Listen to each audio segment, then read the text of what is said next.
Сәлем достар, сіздермен бірге Жанат. Бүгін мен сіздермен ауызда еритін өте жұмсақ эклер дайындайтын боламын.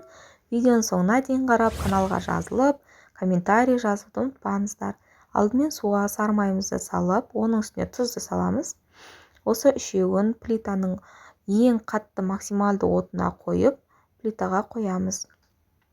Майды араластырып тұрамыз. Су қайнағанға дейін максималды тұрады плита. Одан соң су қайнаған соң майды ертеміз. Май ерігеннен кейін ұнның барлығын салып, тоқтамай жылдам араластырамыз. Ұнды сала салысымен плитаның астын орташаға қоясыздар. Ұн бір-біріне осылай жабыса бастаған кезде плитадан алып араластырасыздар. Мүлдем тоқтамау керек араластырғанда, және оны бір комокқа жиналғанға дейін тез араластырамыз. Міне осындай, бір комок болып жинау керек араластырған кезде, міне осындай болып. Осында біз уже қамырымыз дайын деген сөз. Суытып қоямыз жарты сағатқа. Суыған қамырдың үстіне жұмыртқамыз сала береміз. Қамырды суымай жұмыртқа салмаңыздар, жұмыртқаларыңыз пісіп қалады. Осылайынан әдемілеп араластырамыз.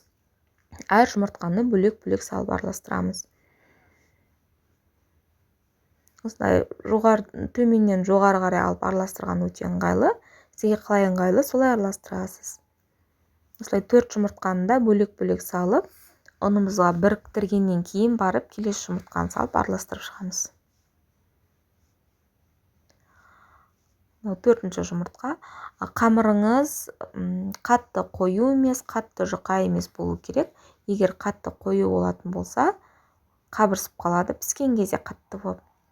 Қатты сұйық болса, ағып кетеді. Міне осындай состояние болу керек.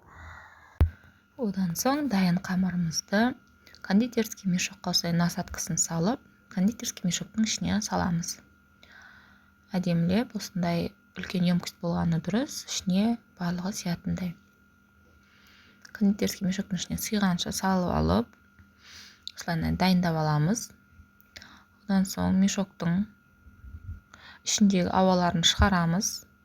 Осылай қысып, және ұшын қырқып, үстіне насадкасын кигізіп, коврикке саламыз.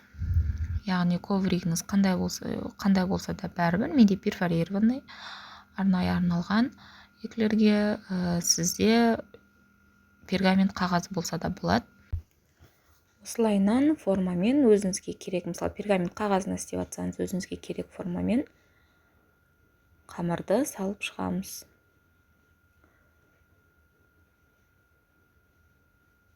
Кондитерский мешоктың үстінен қысып тұрсаңыз, өзі жаймендеп осылайынан аға береді. Егер сізде қамырыңыз қою болса, бұлай ақпай қалады. Сондықтан консистенциясын дұрыстап қарап алыңыздар. Бәрін болғаннан кейін, осылай эклерлерді салып болғаннан кейін, ұштарын сумен кіргізіп, жатқызып шығамыз. Себебі піскен кезде ол ұшы түртеп қатты болып қалады. Дайынды 180 градусқа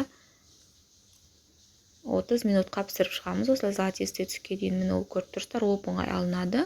Одан соң герметичный контейнерға немесе пакетке салып, 2-3 сағат ұстасаңыздар, болғаны өте жұмсақ болып қалады.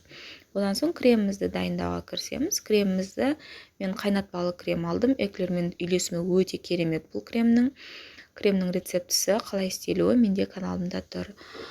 Осылай эклерге арналған насадкамен эклерлердің ішіне құйып шығамыз. Барлығын.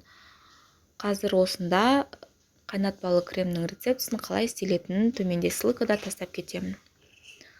Осылай барлық эклердің ішіне әдемілеп құйып шыққаннан кейін, қалауларыңызша бетін әсемдейсіздер. Бұл эклерді дамский пальчикеге де қолдансаңыздар болады, кейін салатын боламын оның рецептісін. Немесе осылай шоколадпен әрлейсіздер. Шоколад барлық менің десерттерінде жасалғандай шоколадты ганашпен жасалынады. Осылай фисташкамен әсемдедім, фисташкалы мукамен, гречка жаңғағымен, және де шоколадпен осылай әсемдеуге болады. Және сіздерден міндетті түрде қалады қайнатпалы крем, сонымен де әсемдесеңіздер болады мен секілді. Міне осындай әдемі эклерлер шығады. Қонақтарыңызға қойсаңыздар, тіптен заказға істесеңіздер де өте керемет дәмі енді мен айта алмаймын, өте нежный болып шығады, жұмсақ болып.